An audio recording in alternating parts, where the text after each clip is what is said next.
Today, I'll be showing you how to unlock any Samsung Galaxy phone from any carrier through a simple and free method. No need to be a tech expert. I'll guide you through the process step by step. By the end of this video, you'll know how to unlock your phone for free and use it with any carrier. If you happen to have a carrier app installed on your phone, unlocking it will be even easier.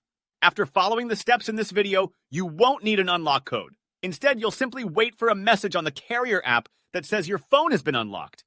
Then, all you'll need to do is restart your phone. Follow my exact steps from this video, and after that, you will have a phone that will work with any SIM card from any carrier in the world.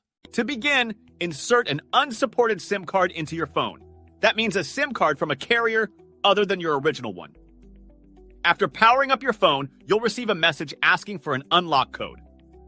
Once you enter the code, your phone will be fully unlocked and ready to use with any carrier. Here's the best part. You can unlock your phone for free on this website. Just follow the instructions on this website and you will unlock your phone for free using a simple method. Thanks for watching this video, and I hope you found it helpful.